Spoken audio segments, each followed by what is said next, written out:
So this guy, oh my goodness, he's like torture to watch. It's like watching paint dry. So we're going to give you the abridged version. Fareed Zakaria hosts a show on the weekend, and he just drones on and on and on and on and on and on. It's like, it is what it is, okay? It takes a special type. Anyway, even this guy, who's just such a pompous know-it-all, even he is being forced to admit that, gee, this is looking kind of a little bit political. You think, Fareed? Yeah, watch. Meanwhile, Republicans seem to be uniting behind Trump. Whatever opposition he faced in the primaries has largely melted away. And the trials against him keep him in the spotlight, infuriate his base, who sees him as a martyr, and even may serve to make him the object of some sympathy among people in general who believe that his prosecutors are politically motivated. This happens to be true, in my opinion. I doubt the New York indictment would have been brought against a defendant whose name was not Donald Trump. A majority of Americans are skeptical that Trump will be able to get a fair trial, according to a CNN poll.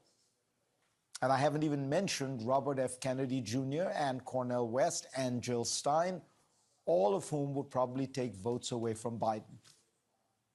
Things could change. Polls do suggest that were Trump to be convicted of a felony, it could shift votes in Biden's favor.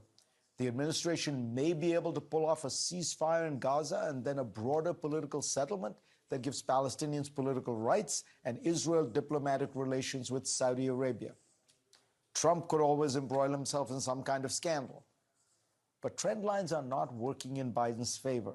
He needs to do something bold and dramatic to seize the initiative.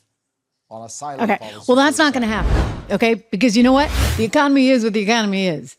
And that is exactly why everybody's so over Joe Biden right now. And they're looking at all these things and they're like, wow, you guys are really desperate.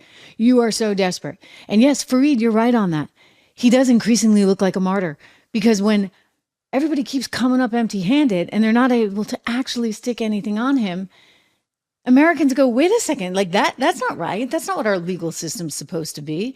And I'm not just talking about his base, as you are. I'm talking about middle of the road independents. I showed you guys a poll just last week that showed middle of the road independents increasingly feel that democracy is under threat, not because of Donald Trump, but because of Joe Biden.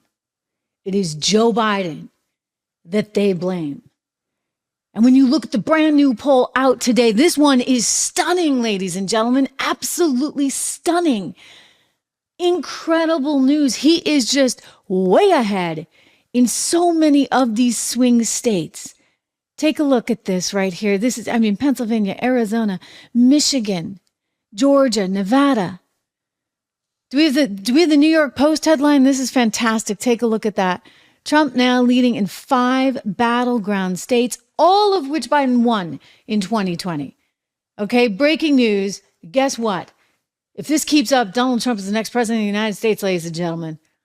And the Democrats have no one to blame except themselves because they've got an idiot in the White House who doesn't know how to govern, who doesn't understand the economy, who doesn't understand the border, who doesn't understand the importance of law and order, and consequently, it's all falling apart. Big time. Even, again, I keep going back to CNN. It's amazing, that they're falling like dominoes here because the handwriting's on the wall. Even CNN saying this is like a disaster. Capital D, disaster. Watch their sort of poll number cruncher here. These Sunbelt battleground states, frankly, for the Joe Biden campaign, these numbers are an absolute disaster. The smallest lead is in Arizona for Donald Trump. He's up 6. Look at this, 9 in Georgia, 13 in Nevada. My goodness gracious, my God. That is a huge lead. No Democrat has lost that state since John Kerry lost it back in 2004. How about these Great Lake battleground states? This is something that the Joe Biden campaign can work with. Look, Pennsylvania, Donald Trump up 3, but that's well within the margin of error. Wisconsin, Donald Trump up 1, well within the margin of error. And actually, a Joe Biden lead well within the margin of error, up a point here. This they can work with the Joe Biden campaign. This, the Donald Trump campaign, absolutely loves, and it looks like a lot of the other polling on the Sunbelt. Wow. That's reality, okay?